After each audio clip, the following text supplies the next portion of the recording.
Here we go. We're now live. That's extremely exciting, I guess. We're in the middle of a series called Stay Woke.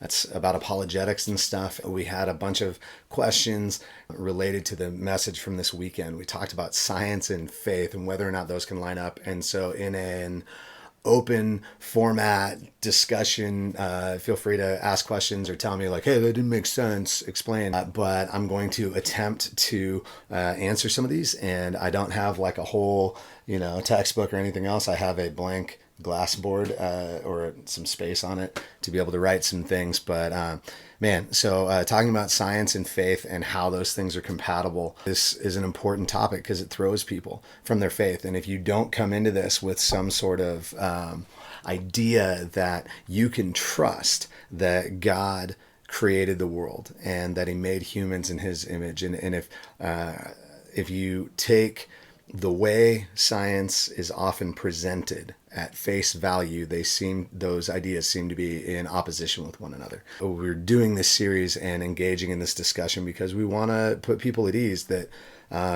science doesn't have to be the enemy of your faith, and you can get answers to some of the questions. First things first, a question was submitted through Facebook, through Facebook Messenger to me after the fact. Somebody said, like in the middle of the message, they had wanted to ask, if everything has a beginning, the earth and animals and all of that, everything has a beginning, then how come God doesn't have a beginning? How can we say that everything else has one and God does not?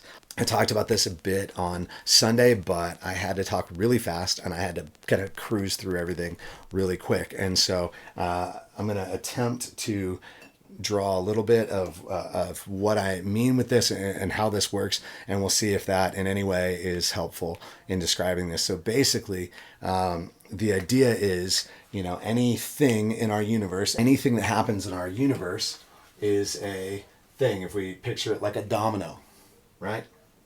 And so that's my silly domino. All right. So if that's a domino, and you picture a bunch of those lined up, each one of those things is an event or a thing. And Instagram video with a bunch of crazy dominoes lined up, and they're all falling over. You know that at some point there was a first domino that fell. They weren't just like the people with a camera didn't just stumble upon this infinite loop of dominoes that just keep knocking each other over. But it has to start somewhere. There's a first domino that somebody walked up and went and knocked it over, and then they all fell over. There's cause and effect. If there's two dominoes, you knock one and it falls, right? And so from that, we know that you can trace it back and find the beginning of that. Well, how does that work with the universe? We've got to go, if we go all the way back, we find that even just philosophically, like we can't trace back, we don't have a record of the beginning of the universe except in Genesis 1 when it says, in the beginning, God created the heavens and the earth. And so if that's true, then that gives us that first cause. And philosophers have been talking about this for centuries. But somehow or other, there has to be a first cause, a very first thing that came before everything else. And so with the question of how did all these things get there, well, some had to come first. Now, some people have speculated or thought up, what if the universe is infinite, and how can we prove that something didn't make God? But infinity doesn't work in this progression. If it goes on forever, then the concept of cause and effect that we can prove, we can understand that something happens and then it causes something else, and it has, these things continue on and everything.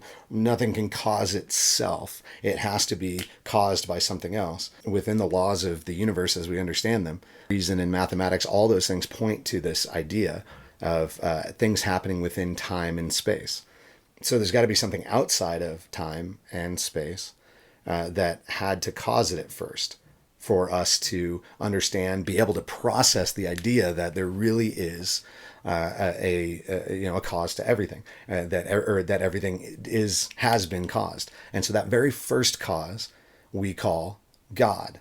and the idea of God, the definition of like who God would be, not just the idea of a Christian God, of the Christian God and the one true God, but just in humanity as we conceptualize the idea of what a God is.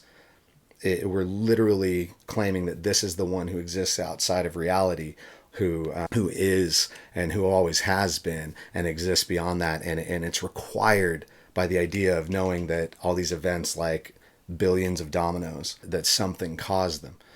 I don't know. Hopefully that helped a little bit. Feel free to post in the comments or private message, direct message me or whatever. Continue to elaborate on that. But that's basically the thing, is that you have to get to a place where there's a first cause, and even more, it's been pretty well established for about 1,000 years of philosophy, that first cause had to be personal, like a being with thoughts and a mind, and the ability to act on purpose. It couldn't have been random. How we explain the idea that God created everything, but nobody created God. Something had to exist first, but eternity within our universe doesn't make sense. An eternal God above and beyond our measurable universe, who has interacted with us, is both what we see in the Bible and aligns with our understanding of reality. So it makes a pretty solid case for the possibility that the Bible is true. Yeah, hopefully that helps a little bit. That wasn't super science-y, and I drew poor drawing of boxes and a bunch of lines, but maybe that helped a little bit. Cool.